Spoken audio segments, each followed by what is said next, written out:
This is the story of a happy composer. His name, Johannes Brahms. And this is his music.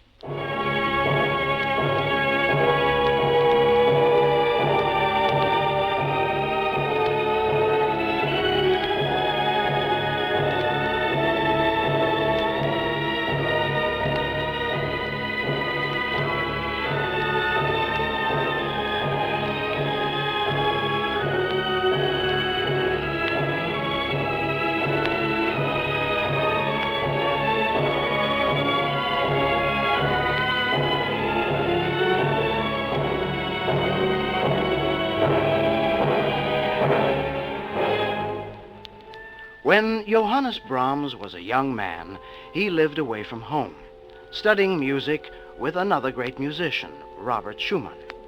One day, the boy's family received a letter signed by the great Schumann himself.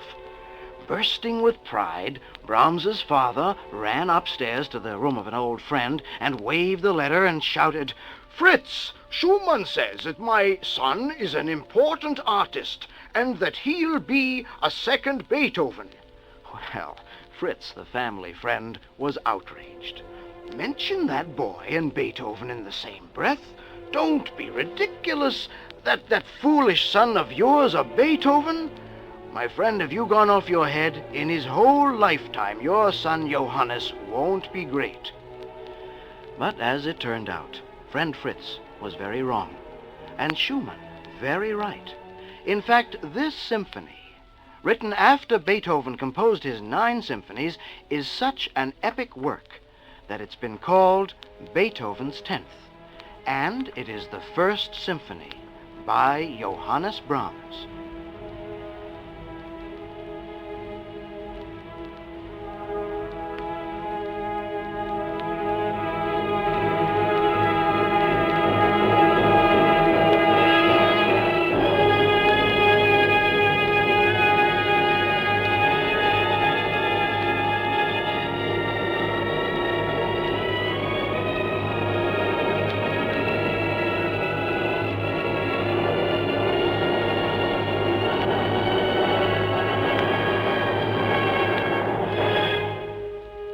But let's start at the beginning of this story of a happy composer.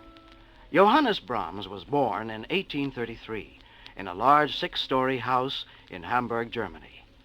The family lived by the waterfront, and although they were very, very poor, they always had a wonderful time at home.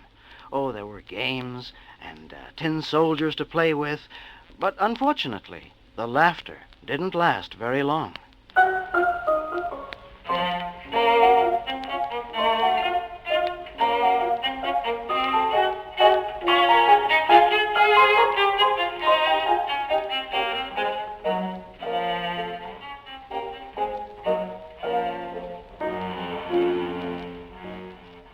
Johannes's father played the double bass in a theater orchestra and worked very hard, but he couldn't earn enough to make ends meet. So naturally everyone in the family had to work, even little Johannes. He shined shoes, ran errands, played the piano in the local taverns, did anything he could to help his family.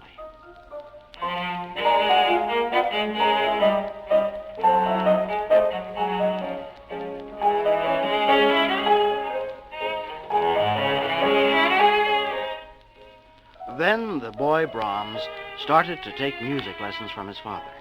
He learned how to play the cello, the violin, even the big double bass, which was twice the boy's size. It wasn't long before everyone realized that Johannes was learning so fast that he got way ahead of what his father could teach him. So the family made a great sacrifice. They scraped together as much money as they could, and Johannes began piano lessons in earnest with a famous teacher, Otto Kossel.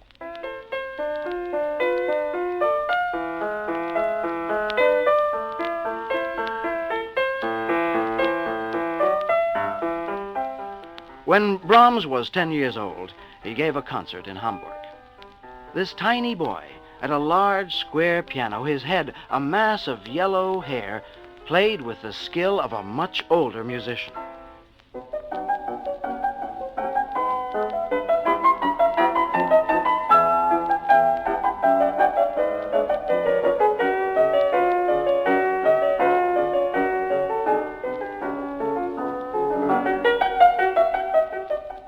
An impresario offered to take the boy on a concert tour of America. It was a difficult decision to make. The Brahms family was so very poor, they wanted to take advantage of this offer. Think of the money that the boy would make. But his teacher realized that young Johannes was too gifted to be exploited, and before making any big concert tour, he really should have much more technical training.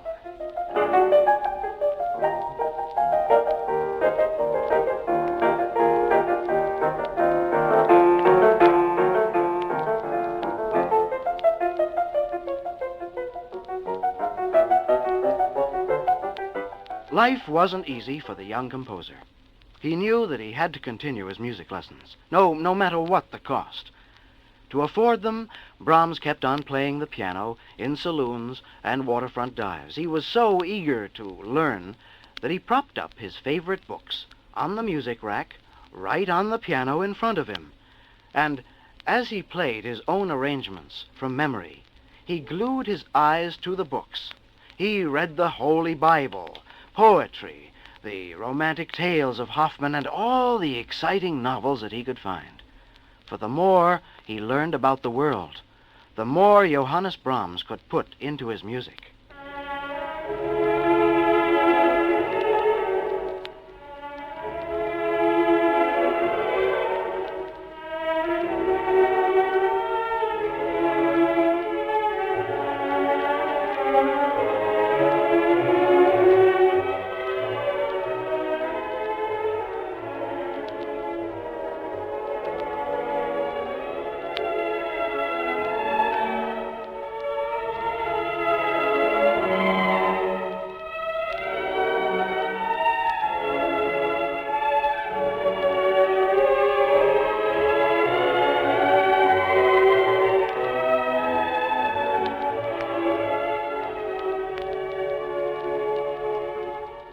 Finally, the long hours, the work, the piano playing, and the poverty got too much for him, and he became ill. A friend rescued Johannes and took him to the country. And for the first time in his life, for the very first time, Brahms discovered nature and peace. He almost forgot the squalor of the city as he walked through the evergreen trees, along the brook, the meadows, heard the evening chirp of the crickets, the sound of the rooster in the morning, and the birds of the afternoon, particularly the nightingale. Nightingale, nightingale, tell me now, why do you sit there alone? Where are your friends and your fledglings, or where have they wandered and flown? This is the song of the nightingale which Brahms composed, perhaps in memory of those first wonderful impressions of nature, perhaps in memory of himself, a boy bred in the slums who found in the out-of-doors a new life. Nightingale, nightingale, tell me now, why do you sit there alone? Where are your friends and your fledglings, or where have they wandered and flown? Little one, bid me not tell why I sit here alone. Where are your friends and your fledglings, or where have they wandered and flown? When Brahms was 17 years old, he met someone who was to change the entire course of his life, the famous Hungarian violinist, Eduard Reményi, who asked Brahms to become his accompanist. "Come along," he said, "let's knock about Germany and give concerts." Well, it was agreed. At one town, they arrived to give a concert and found the piano completely, hopelessly out of tune. It was a half a tone too low. Well, it was then too late to find a piano tuner, so the concert began, and Brahms transposed at sight the entire Beethoven Kreutzer Sonata.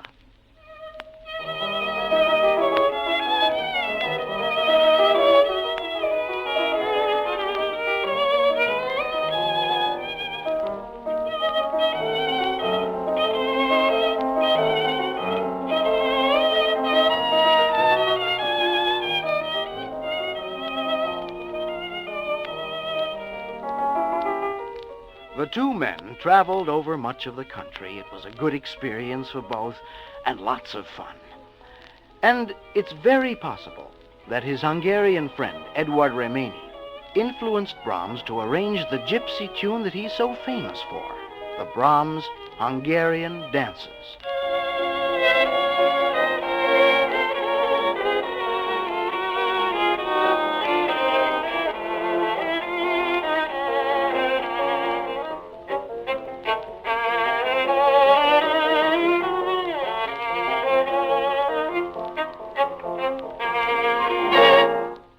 At the time these Hungarian dances were first heard, Brahms was accused of having stolen the melodies from actual Magyar tunes. But when the music was published, everyone realized Brahms never claimed to have composed the dances. On the title page of the music, very plainly it says, "Arranged by Johannes Brahms." One day, while touring in Germany, Johannes met a young man who came to be one of his best friends, one of the great composer-violinists of the day, Joseph Joachim.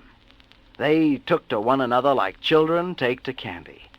Joachim gave Brahms letters of introduction to some famous people who he hoped would be able to help his new friend. 2 letters of introduction, one to Robert Schumann and one to Franz Liszt.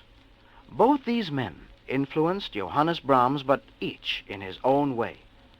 For instance, there was a vast difference between the musical thinking of Brahms and Franz Liszt. To convince Brahms that he should change his style of music writing and keep up with the times, Franz Liszt, the idol of the public, invited the young composer to his house, sat him down, and started to play for him.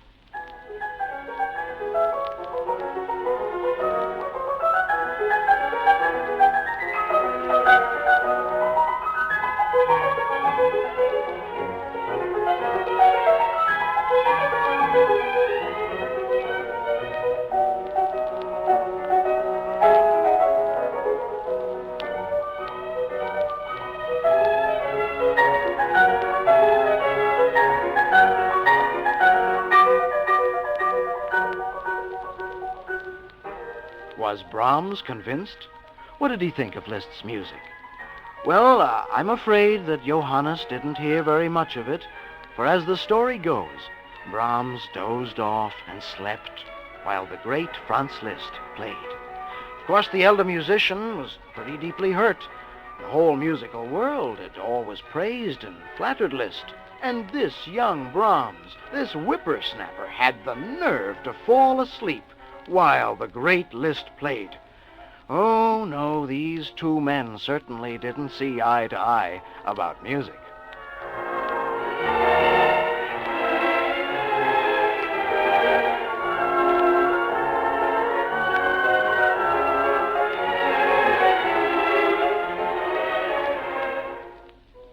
Perhaps the second letter of introduction would be more fruitful. It was addressed to the composer, critic, and journalist, Robert Schumann. In 1853, Brahms arrived at the Schumann house in Düsseldorf, his letter in his hand. Sit down, my boy, sit down. Joachim writes that you are a new composer, and I should listen to you, said Robert Schumann. Without a word, Johannes Brahms went to the piano and played the 152nd composition he had written, but the first he thought good enough to sign his own name to, his C major sonata, Opus 1.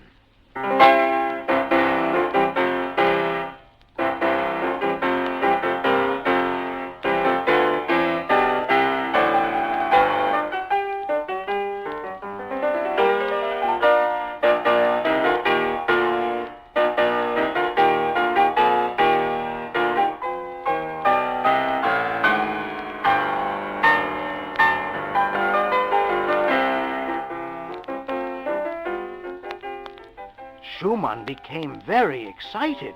He called to his wife, Clara Schumann, a brilliant pianist herself.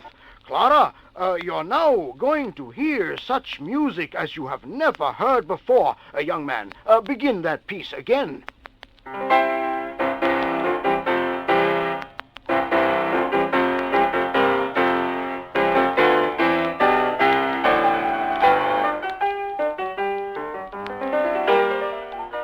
That first day, when Brahms played the piano, In the music room of the Schumann house was the beginning of a friendship which only death could part, a lifelong understanding.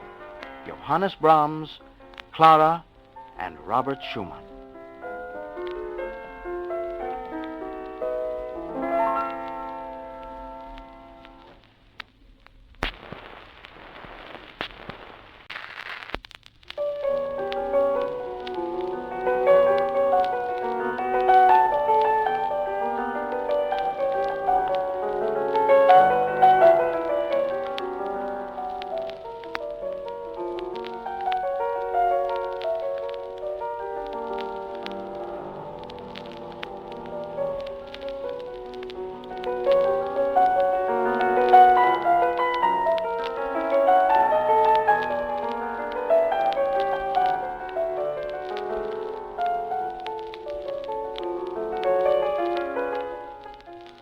Schumann encouraged his protege to compose, induced publishers to print the new scores, and his wife, Clara, sympathetic and understanding, was also a great inspiration to the young Brahms.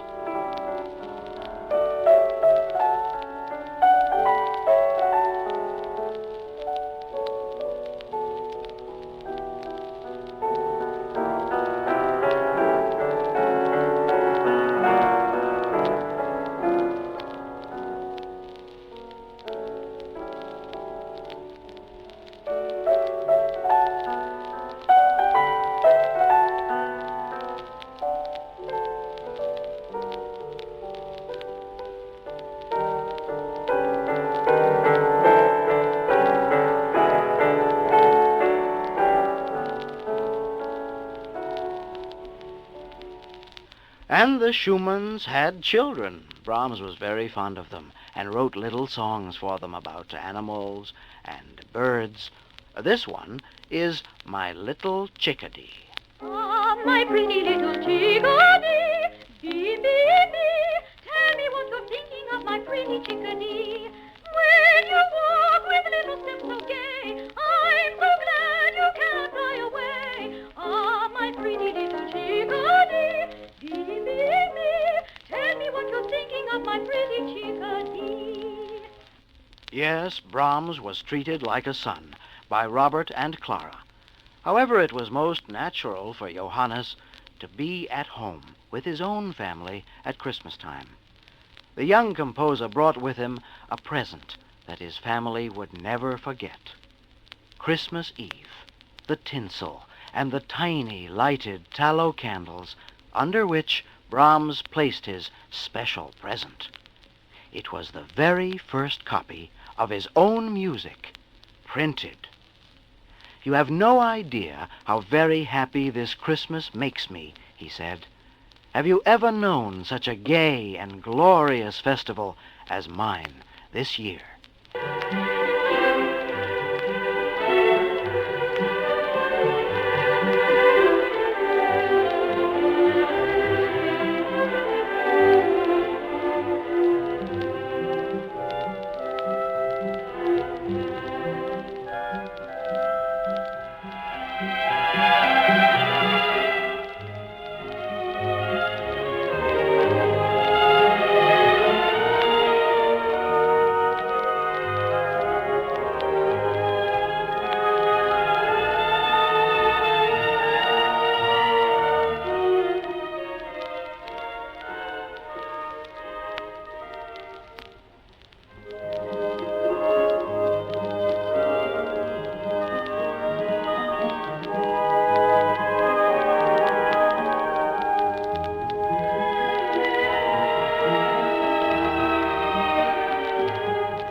Johannes Brahms loved his family. To the memory of his mother, he wrote the famous German Requiem. His tragic overture also contains the true essence of sorrow and foreboding. These compositions helped spread the fame of Johannes Brahms far and wide. However, Brahms remained pretty close to home. The University of Cambridge once offered Brahms a doctor's degree, but he turned it down because he was afraid of the sea journey, and he refused to cross the English Channel. But there were many honors that he accepted, among them a degree from Breslau University. For that occasion, Brahms had to prepare a doctor's thesis, and he elected to do it in music, writing an entire overture based on college songs. Naturally, some wondered whether the Academic Festival Overture, as it's called, was a little joke by Brahms. We shall never be sure what was behind this overture on college songs, but knowing Brahms's sense of humor, we can have our suspicions.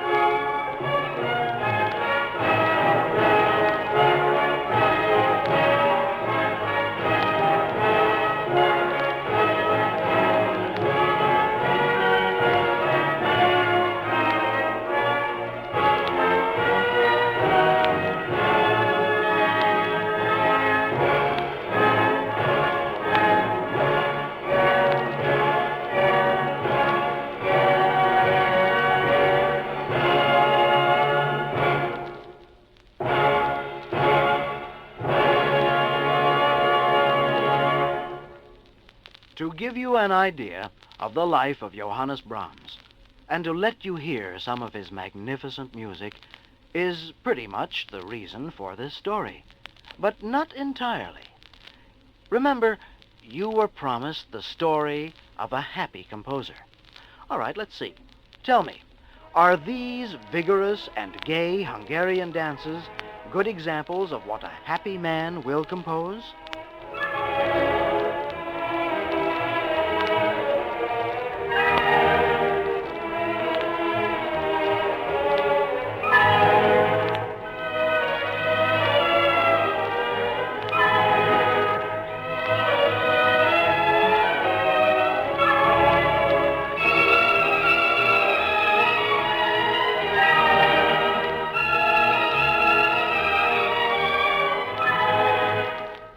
Here's more of Johannes's smiling music, this in 3/4 time, one of a little collection of 16 waltzes.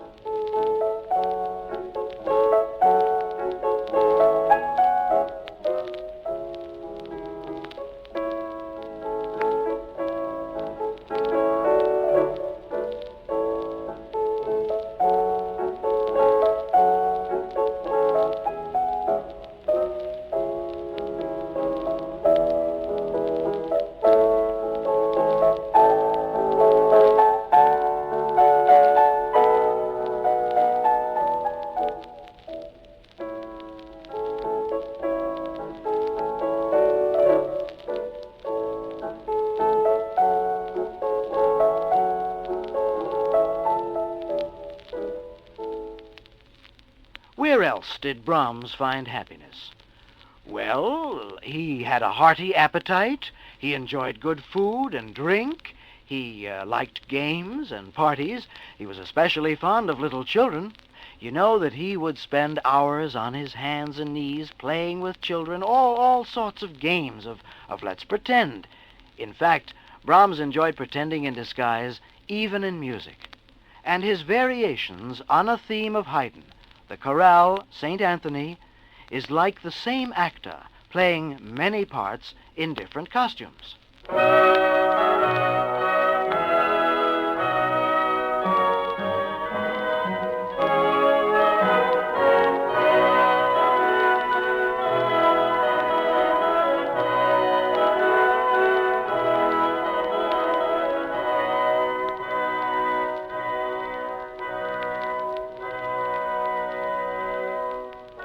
Few composers have ever written variations as great as these.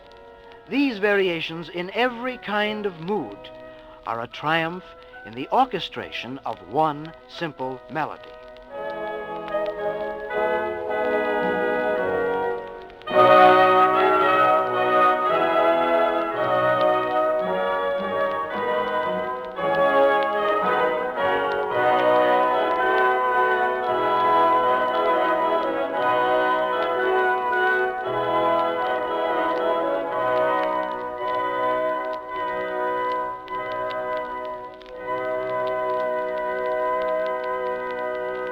You know that Brahms loved to laugh and to play practical jokes. Once he wrote a takeoff of a popular song of the day, copied it on a torn sheet of old manuscript paper, imitating the handwriting of Beethoven. This rare music was put with a lot of scrap paper in a refreshment stand in the park. Well, Brahms and his friends watched from behind a tree, choking with laughter because an unsuspecting customer, he was a musician too, thought he had accidentally come upon a valuable Beethoven manuscript. He had found this music wrapped around a piece of salami.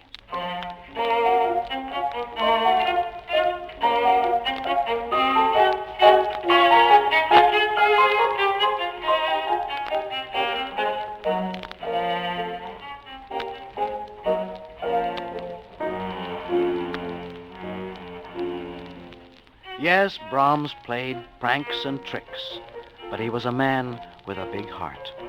There was hardly a poor child in the streets of Vienna to whom he didn't give a handful of pennies or candy.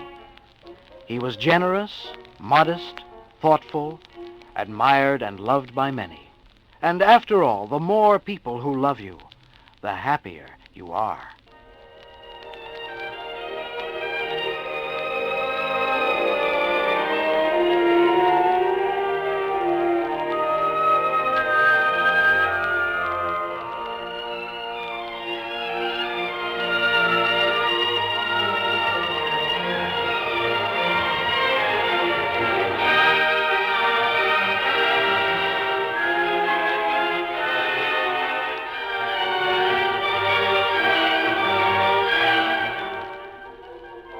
But the qualities that made Brahms a good man are those which everyone can have, even you and I. We too can receive and give joy. Well, what is it then that makes Johannes Brahms loved even today? Is it his inspiration? You are listening to his Fourth Symphony. Brahms wasn't a young man when he wrote it. It took him 21 years before he even completed his First Symphony. He used to say that he was afraid to write a symphony because Brahms felt that Beethoven was looking over his shoulder. So he composed slowly and carefully. One of his greatest gifts to music was his mastery of form, his enormous skill in developing a single melody.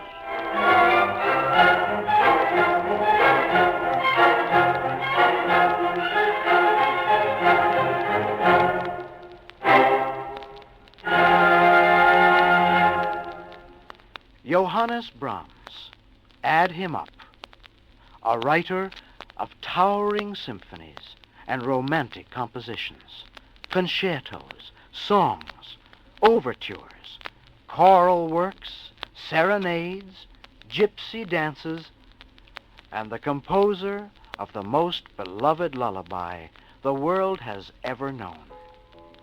A happy composer? Listen and hear for yourself. Johannes Brahms has written expressly for you, for your every mood. He can be your inspiration, for he has gathered the notes together in such a wonderful way that his music itself radiates hope and happiness.